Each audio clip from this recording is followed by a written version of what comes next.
Hi hello welcome to NN media. నేను మీ journalist విప్లవశ్రీ. ఈ దేశంలో మహాత్ముడు ఒకే ఒక్కడు, అతడే జ్యోతిబా పూలే.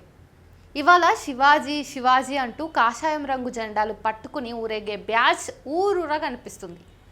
అలా వీళ్ళు ఇవాళ ఊరేగుతున్న శివాజీని, మహారాష్ట్ర మరిచిపోయిన శివాజీని వెలికి తీసిన వాడు ఈ మహాత్మా పూలే. శివాజీ సమాధిని కనిపెట్టి ఉత్సవం చేశాడు.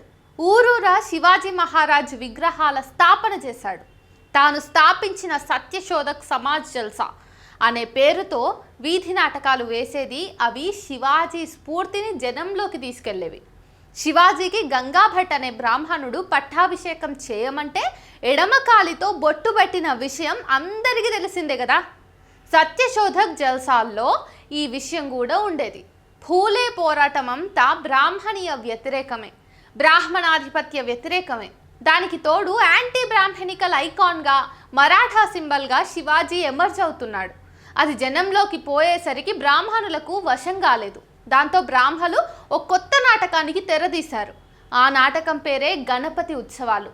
అప్పటి వరకు గర్భగుడిలో ఉండే దేవుడు నడివీధిలోకి వచ్చేశాడు. దానికి స్వాతంత్ర ఉద్యమం అని చెప్పేసి కలరింగ్ ఇచ్చారు. బాలగంగాధర్ తిలక్ స్వాతంత్ర ఉద్యమ నాయకుడయ్యాడు. ఫూలే స్థాపించిన సత్యశోధక్ సమాజ్ కార్యక్రమాలు ఆయన మరణానంతరం తగ్గుముఖం పట్టాయి. ఫూలే మరణించిన 20 ఏళ్లకే సత్యశోధక్ జల్సాల పేరుతో కేశవరావు జేడే శివాజీని నాన్ బ్రాహ్మణుల మహారాజ్గా క్లెయిమ్ చేస్తూ ఛత్రపతి మేళాలను నడిపించాడు. ఈ సందర్భంలో కేశవరావు జేడేను అరెస్ట్ చేస్తూ బాబాసాహెబ్ అంబేద్కర్ ఆ కేసు వాదించి గెలిపించాడు. ఫూలే సత్యశోధక్ జల్సాల్లోనూ, కేశవరావు జేడే ఛత్రపతి మేళాల్లోనూ దళితుల ప్రాతినిధ్యం ఉండేది. కేశవరావు జేడే, జావల్కర్లు కలిసి ఛత్రపతి శివాజీ మేళాను ప్రారంభించి బ్రాహ్మణుల గణపతి మేళాను కౌంటర్ చేశారు.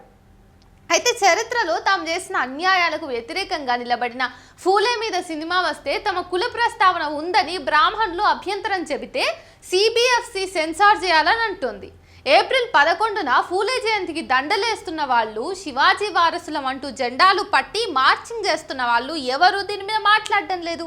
ఫూలే లేకపోతే ఇవాళ శివాజీకి ఇంత పాపులారిటీనే లేదు.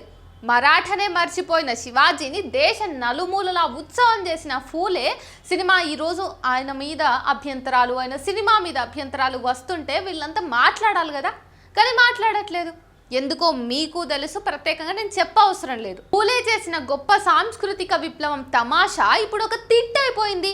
ఆయన నిలబెట్టిన శివాజీ వాళ్ళ సంఘ పరివార్ కోటలో చేర్చుకున్నారు. మహాత్ములు ఎందరొచ్చినా ది రియల్ మహాత్మాగా ఫూలే చరిత్రలో నిలబడ్డట్టు ఫూలే చరిత్ర నిలబడుతుంది. వాట్సాప్ యూనివర్సిటీ గేట్లు బద్దలు కొట్టుకొని శివాజీ సెక్యులర్ ఐకాన్గా, నాన్ బ్రాహ్మణికల్ ప్రతీకగా నిలబడతాడు.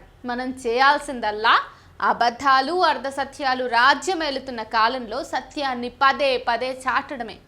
అందుకనే అసలైన చరిత్ర ఏంటో తెలుసుకోండి. దాన్ని వాట్సాప్ యూనివర్సిటీ ఫేక్ వార్తల కంటే ఎక్కువగా మీరు ప్రచారం చేయండి.